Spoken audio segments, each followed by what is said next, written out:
SSC CGL tier 1 की class number 29 में आपका स्वागत है। आज हम अपने मॉडल वर्ब्स वाले जो पिछली क्लास थी उसे कंटिन्यू करेंगे। कुछ प्रॉपर्टीज हमारी बची थी पिछली क्लास की जिन्हें हम आज देखेंगे। तो हम स्टार्ट करेंगे सजेशंस एंड एडवाइस से। मॉडल वर्ब सजेशन और एडवाइस में किस तरह की यूज होती हैं, क्या वो हमें सेंस देती हैं, क्या वो हमें मीनिंग देती हैं। The modal verb could can be use to offer suggestion. Could is not as strong as should. It communicates gentle advice. तो could या should में डिफरेंस सिंपल सा है। should जो है थोड़ा सा एक्स्ट्रा स्ट्रांग हो जाता है, मतलब एक थोड़ा सा एक हल्का सा कंपल्शन जैसा रहता है कि आपको ये करना चाहिए। could जो है ऐसा रहता है कि आप ऐसा कर सकते हैं, तो ज़्यादा एक जेंटल एडवाइस होती है, उसके लिए हम यूज़ करते हैं could। और जब हम थोड़ी सी स्ट्रांग एडवाइस देना चाहते हैं तब हम यूज़ करते हैं should. Gentle advice could, strong advice should. Now should for advice. It is very sunny. You should wear a hat. तो आप देखेंगे you should wear a hat. आपको टोपी पहननी चाहिए। तो यहाँ पे जो should है ये आपकी एक strong advice की तरह यहाँ पे बात कर रहा है। मतलब टोपी पहनने के लिए मैं ऐसा नहीं कह रहा हूँ कि आपको टोपी पहन लेनी चाहिए, मैं ये कह रहा हूँ कि आपको टोपी पहननी चाहिए। दूसरा ought to for advice. तो should भी हम यूज करते हैं और एक आता है हमारा modal verb ought to. Ought to is more formal and less common way to say should. It is not usually used in the negative or question form. Ought to specifically हम negative या question form में ज़्यादातर नहीं use करते हैं। Negative form में कई बार ये हमें दिखता है जहाँ पर हम ought not to करके सेंटेंस को फॉर्म करते हैं, लेकिन जनरली ये नेगेटिव या स्पेशली क्वेश्चन फॉर्म में हम इसे नहीं ड्राफ्ट करते हैं। You ought to wear a mask. Ought to wear a mask, तो ये थोड़ा सा एक फॉर्मल सी एडवाइस है। जैसे अभी पेंडेमिक चल रहा है तो हमें मास्क पहनने की गवर्नमेंट से हमें हिदायत दी जाती है, तो फॉर्मल वे में वो हमें किस तरह से कह सकते हैं, you ought to wear a mask. अगर वो कहते हैं you should wear a mask तो वो हो जाता है एक थोड़ा सा स्ट्रांग वाला सेंस वहाँ पे आ जाता, एक अथॉरिटेटिव सा वहाँ पे हमें फील होता, इसलिए वहाँ पे गवर्नमेंट यूज कर सकती है you ought to wear a mask. Had better. अब हैड बेटर इसे हम किस तरह से यूज करते हैं, had better can also be use to give very strong or urgent advice. Very strong or urgent, ऊपर हम क्या बात कर रहे थे, एक जेंटल एडवाइस की। That can have a negative consequence if not followed, कि अगर आपने ये वाली एडवाइस फॉलो नहीं करी तो उसके नेगेटिव कंसिक्वेंसेस हो सकते हैं। जैसे you had better leave for college. You had better leave for college, इसका क्या मतलब, इसका जो कंटेक्स्ट रहा होगा कि आप कॉलेज जाने के लिए लेट हो रहे होगे ऑलरेडी, तब किसी ने आपसे कहा कि you had better leave for college, कि तुम्हें अब कॉलेज निकल जाना चाहिए, वरना कंसिक्वेंस क्या होगा, तुम कॉलेज पहुंचने में लेट हो जाओगे। तो यू हैड बेटर। या अगर हम मास्क के टर्म्स में देखें, अभी के अगर करंट सिचुएशन को देखें, you had better wear a mask. अगर आप मास्क नहीं पहनेंगे तो आप अपने आप को एक्सपोज करेंगे कोविड-19 से इन्फेक्ट होने का। तो ये होता है हमारा स्ट्रॉन्ग या एक अर्जेंट एडवाइस, तो वहां पर हम फॉर्म यूज करते हैं हैड बेटर का। हैड बेटर, हैड आ रहा है, इसका कहीं से कहीं मतलब नहीं कि हम इसमें कुछ पास्ट टेंस की बात कर रहे हैं। हैड बेटर साथ में आके हमें सेंस देता है वेरी स्ट्रॉन्ग एडवाइस का। One of the most common ways of recommending something. अब यहाँ पे हम कुछ रिकमेंड करना चाहते हैं, कई बार हम एडवाइस या हम रिकमेंड, एडवाइस और रिकमेंड में थोड़ा सा एक बहुत हल्का सा यहाँ पे फर्क है, उस चीज को आप एग्जाम्पल से देखेंगे। और making a suggestion is to use modal verbs. अब ये 3 एग्जाम्पल्स हैं, इनसे आप थोड़ा सा सेंस पता लगा के देखिए कि क्या कहना चाहते हैं।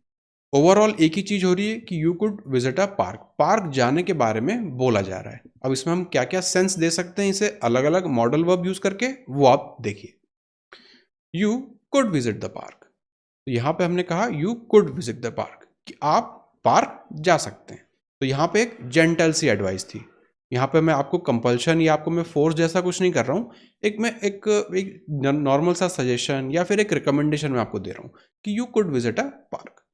नेक्स्ट, ये था पहला। दूसरा, you should visit the park. You should visit the park. अब यहाँ पे मैं आपको एक स्ट्रॉन्ग से एडवाइस दे रहा हूँ, यहाँ पे मैं ये नहीं बोल रहा हूँ कि आप जा सकते हैं, मैं ये कह रहा हूँ कि आपको पार्क जो है वो जाना चाहिए। तो थोड़ा सा एक जेंटल से थोड़ा सा मैं हार्ड की तरफ आया। तीसरा, you must visit the park. अब यहाँ पे मस्ट क्या हो गया, एक ऑब्लिगेशन जैसा मैं दे रहा हूँ कि आपको पार्क जाना है, you must visit the park. तो इन 3 चीज़ों में आपको डिफरेंस समझ में आ रहा होगा। ये थोड़ा सा एक जेंटल है, ये थोड़ा सा हार्श है, ये एकदम कंपल्शन टाइप का साउंड कर रहा है। तो इस तरह से किस तरह से मॉडल वर्ब्स हम अलग अलग जब यूज़ करते हैं सेंटेंसेस में, तो वो हमें इस तरह में एक छोटा छोटा सा हमें डिफरेंस क्रिएट करती है, और यही चीज़ें होती हैं कॉम्प्रहेंशन। अगर जैसे जो हमारा पैसेज वगैरह आता है, वहाँ पे आपको कुड, शुड, मस्ट, और वहाँ पे कई बार क्वेश्चंस में पूछा रहता है कि एडवाइस जो है वो एडवाइस दी जा रही है या फिर वो आपको फोर्स किया जा रहा है, तो वहाँ पे हमें ये मॉडल वर्ब्स काफ़ी काम आते हैं। फिर अब बात करते हैं ऑब्लिगेशन की। तो ऊपर हमने देखा एक तो मस्ट का यूज़ करके हम ऑब्लिगेशन को डिनोट कर सकते हैं। तो must and have to both express a strong need or obligation to do something. तो मस्ट का एक एग्जांपल हमने ऊपर देखा था, साथ में अब हम यहाँ पे हैव टू को भी देखेंगे। ये दोनों तरह के जो मॉडल हैं, इनका यूज़ करके हम एक स्ट्रॉन्ग नीड या एक ऑब्लिगेशन, ऐसी चीज़ जो करनी ही चाहिए, वो हम यहाँ पे सेंस दे रहे होते हैं। एग्जाम्पल को हम यहाँ पे देखते हैं। You must rest or your leg won't heal. You must rest, आपको रेस्ट बिल्कुल लेना चाहिए, वरना आपका जो पैर है वो हील नहीं करेगा। यू हैव टू रेस्ट, अब चाहे मस्ट या हैव टू, दोनों का यूज करके आप एक स्ट्रॉन्ग सेंस या स्ट्रॉन्ग ऑब्लिगेशन का सेंस यहाँ पे दे सकते हैं। तो you have to rest or your leg won't heal, चाहे मस्ट यूज कीजिए चाहे हैव टू, जैसा अप्रोप्रिएट आपको लगे।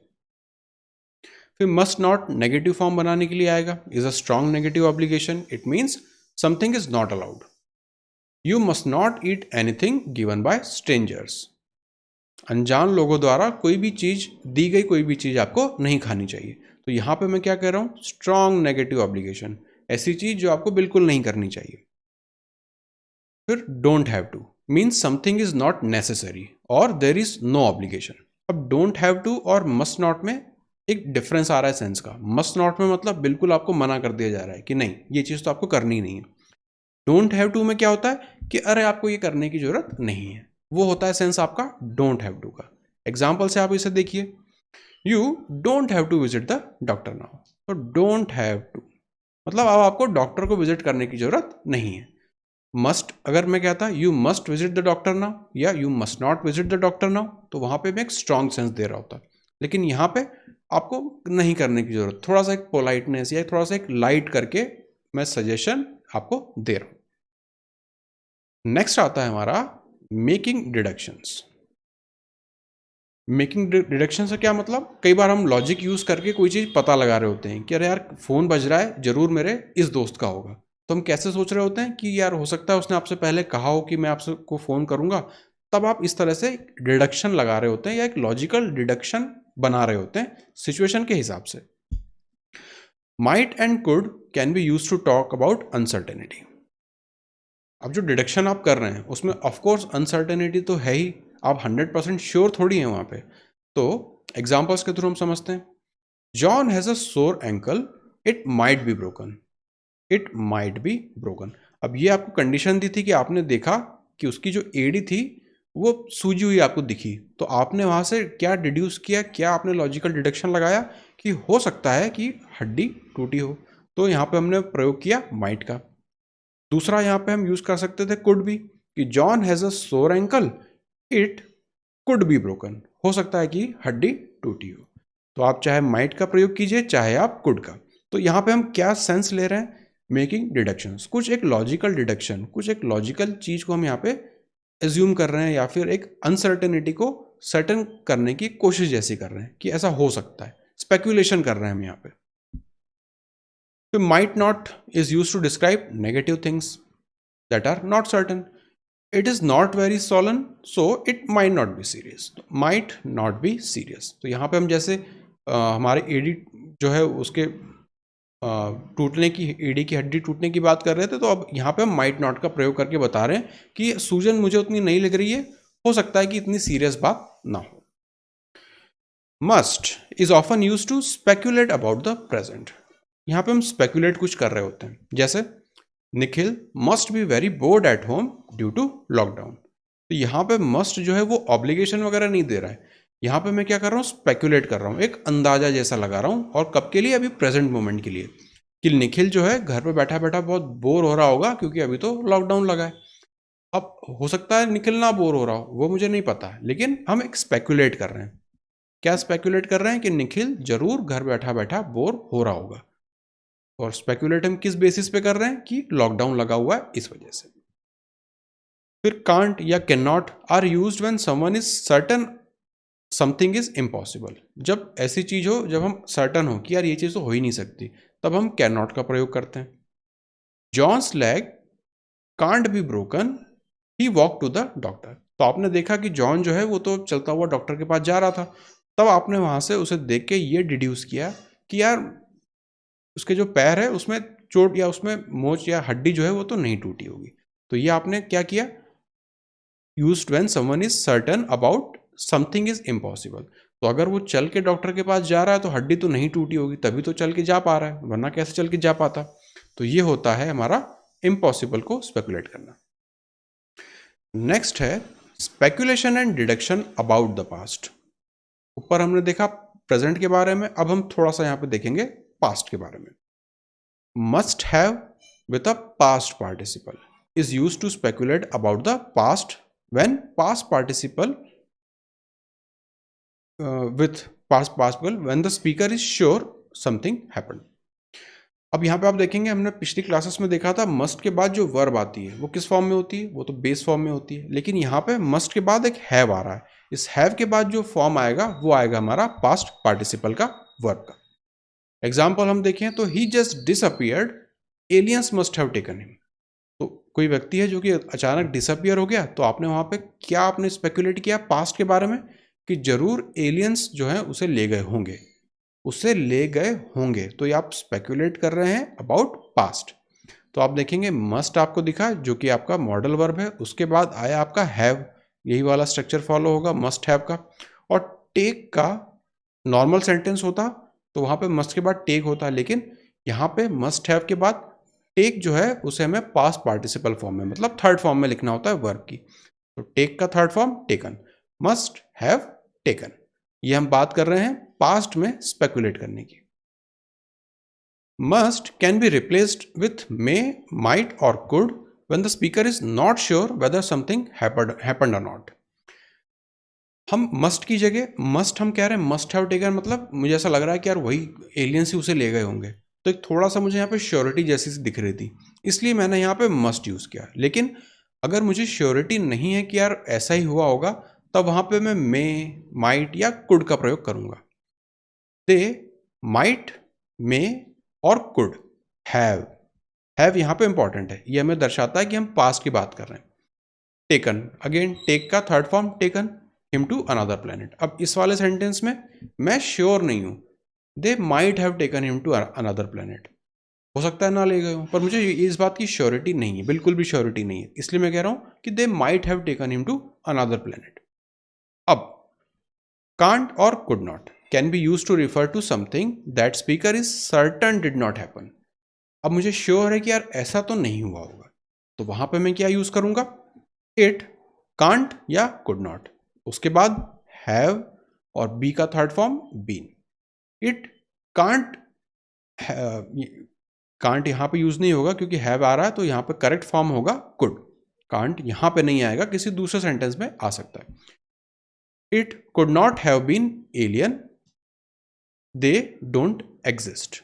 अब यहां पे मैं श्योर हूं कि यार नहीं नहीं एलियंस उसे नहीं लेके होंगे क्योंकि एलियंस तो होते ही नहीं है, तो यहां पे मैं certain that something did not happen.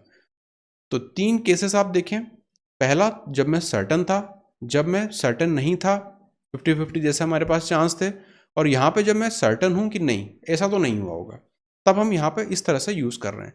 Main चीज़ अगर मैं बात करूँ पास्ट में स्पेकुलेशन की, तो मॉडल वर्ब के साथ आपको हैव दिखेगा और जो मेन वर्ब होगा वो पास्ट पार्टिसिपल में होगा। नॉर्मल सेंटेंसेस में वर्ब, मॉडल वर्ब के साथ जो वर्ब आता है, मेन वर्ब आता है, वो हमेशा बेस फॉर्म में होता है, लेकिन यहाँ पे पास्ट की बात होने के कारण और हैव दिखने के कारण हमें पास्ट पार्टिसिपल या third form of verb use करना पड़ता है। लास्ट, अब हम बात करेंगे पॉसिबिलिटी की, और ये होगा हमारा मॉडल वर्ब्स का last property. Might can be added to different phrases to refer to past, present or future possibilities. Again हम यहाँ पे माइट की बात कर रहे हैं, तो जब भी पॉसिबिलिटी वाली बात होती है तो वहां पे माइट, मे, कुड इस तरह के मॉडल्स को यूज करते हैं। अब इन 3 सेंटेंसेस को अगर हम देखें, आई might have dropped the compass earlier, तो यहां पे मैं बात कर रहा हूं किसकी, पास्ट की, पास्ट को रिफर कर रहा हूं। I am unable to find traces, we might be lost, अब मैं यहां पे बात कर रहा हूं प्रेजेंट की। It might rain later on, यहां पे मैं बात कर रहा हूं फ्यूचर पॉसिबिलिटीज की। तो हमारे मॉडल के साथ किस तरह के हमारे बाकी के फ्रेजेस आ रहे हैं, वो किस टेंस को डिनोट कर रहे हैं, उस हिसाब से हम यहां पे इसका इंटरप्रिटेशन करेंगे। Past possibility, might as well as other modal verbs can be used to talk about something that possibly happened in the past। तो might का तो हम प्रयोग कर ही सकते हैं, इसके साथ और भी कुछ modal verbs को हम ले सकते हैं, जैसे the photocopier might या may या could have run out of paper। अब run out of ये वाला जो पार्ट है ये हम पहले देख चुके हैं, फ्रेजल वर्ब होता है। रन आउट ऑफ का मतलब क्या होता है, खत्म हो जाना। जैसे हमने देखा था वहां पे रन आउट ऑफ कॉफी वाला एग्जांपल था, तो उसका मतलब क्या था कि कॉफी का खत्म हो जाना, यहाँ पे पेपर का खत्म हो जाना। फ्रेजल वर्ब अगेन सेंटेंसेस में कई बार हमें दिखता है, पता नहीं होता, लेकिन हमें इसे रिड्यूस करना पड़ता है मीनिंग के हिसाब से। अब रन आउट ऑफ पेपर मतलब पेपर में से भाग जाना, ऐसा तो कुछ है नहीं, तो ये होगा हमारा फ्रेजल वर्ब। तो हम बात कर रहे थे माइट के अलावा और भी दूसरे मॉडल वर्ब्स का हम प्रयोग करते हैं पास्ट में पॉसिबिलिटी बताने के लिए। तो यहाँ पे जो फोटोकॉपी मशीन थी, माइट में या could have run out of paper. दूसरा, you might not or may not have plugged it in correctly. तो यहाँ पे हम नेगेटिव सेंटेंसेस को भी देख रहे हैं जहाँ पे माइट के साथ नॉट या मे के साथ नॉट का हम प्रयोग करते हैं। ये बात हुई हमारी पास्ट पॉसिबिलिटी की। अब might with uncertainty, I might take the bus home. I might take the bus home मतलब मैं घर जाने के लिए बस का प्रयोग कर सकता हूँ, हो सकता है ना भी करूँ। तो एक काइंड ऑफ एक अनसर्टेनिटी है, हो सकता है मैं किसी से लिफ्ट ले लूँ, हो सकता है मुझे कोई और मुझे ड्रॉप कर दे। तो यहाँ पे माइट जो है वो दर्शा रहा है काइंड ऑफ अनसर्टेनिटी यहाँ पे। दूसरा, जैसे आई माइट हैव मोर पिज़्ज़ा, कि मैं जो है और पिज़्ज़ा खा सकता हूँ, ले सकता हूँ। हो सकता है ना लूँ, उसकी जगह मैं बर्गर ले लूँ या फ्रेंच फ्राइज ले लूँ या कुछ और ले लूँ। तो माइट यहाँ पे हमें सिंपली बता रहा है अनसर्टेनिटी। तो एग्जांपल्स आपको देखना है, मॉडल आपको देखना है, और क्या सेंस वहाँ पे हमें दिया जा रहा है वो हमें वहाँ पे देखना होता है। I might take the bus home, I might have more pizza. Might या माइट नॉट, अनसर्टेनिटी यहाँ पे हमारा मेन फोकस है इस एग्जाम्पल या इस सेंटेंसेस में। तो ये हमने देखा मॉडल्स के बारे में सब कुछ, जितने भी तरह के मॉडल्स थे सबको हमने यहाँ पे देखा। किस किस तरह से सेंटेंसेस में वो प्रयोग में आ सकते हैं वो हमने देखा, किस किस तरह से मीनिंग चेंज हो जाते हैं कई बार वो हमने देखा, और क्या सेंस देने के लिए क्या बेस्ट मॉडल हमें चूज करना है वो भी हमने कई सारे सेंटेंसेस में देखा। तो ये सारी बात हुई हमारे मॉडल वर्ब्स की। एक फाइन सा ये टॉपिक है। क्यों फाइन सा टॉपिक है कि एरर जो अगर एक नॉर्मल ग्रामेटिकल एरर जैसी बात कर रहे हैं तो वो तो डायरेक्टली इसमें दिख जाती हैं, पर ये जो छोटे छोटे कॉम्प्रहेंशन वाले पार्ट हैं ये हम कई बार मिस कर जाते हैं। ये हमारे कब ज़्यादा काम आएंगे, जब हम सॉल्व कर रहे होंगे पैसेज वाले क्वेश्चंस को, या जंबल्ड सेंटेंसेस वाले क्वेश्चंस को, या फिर सेंटेंस इंप्रूवमेंट वाले क्वेश्चंस को। वहाँ ये छोटी छोटी चीज़ें हैं जो बहुत ज़्यादा हमारे काम आती हैं। तो मॉडल वर्ब्स अगर जिस तरह से हमने देखा है किस काम आएंगे हमारे, ये हमारे कॉम्प्रहेंशन को डेवलप करने के। गिवन सेंटेंसेस है उनमें क्या एग्जैक्ट मीनिंग है, आपको स्ट्रॉन्ग कंपल्शन आ रहा है, एक जेंटल सी एडवाइस दी जा रही है या आपको स्ट्रॉन्ग एडवाइस दी जा रही है, कुछ ऑब्लिगेशन है आपके ऊपर या कुछ पॉसिबिलिटी है, कुछ अनसर्टन सी चीज़ें हो रही हैं, या आपको कुछ स्पेकुलेट करना पड़ रहा है, पास्ट में स्पेकुलेट कर रहे हैं आप। तो बहुत सारे आप देखेंगे टेंसेस को भी हमने यहाँ पे देखा, मॉडल वर्ब्स को भी देखा, फिर मेन वर्ब को भी देखा कि जब पास्ट में प्रयोग आता है मस्ट हैव के साथ तब वहाँ पे हम उसका थर्ड फॉर्म यूज़ कर रहे होते हैं। तो बहुत सारी छोटी छोटी चीज़ें हैं जो हमने यहाँ पे ऑब्जर्व करी हैं। तो मॉडल वर्ब का चैप्टर हम यहीं पर ख़त्म करते हैं। इस क्लास के बाद अभी हम वर्ब में देखते हैं और हम क्या देख सकते हैं, वरना फिर हम आर्टिकल्स को स्टार्ट करेंगे। तो इस क्लास को हम यहीं पर ख़त्म करते हैं, मिलते हैं अगली क्लास में।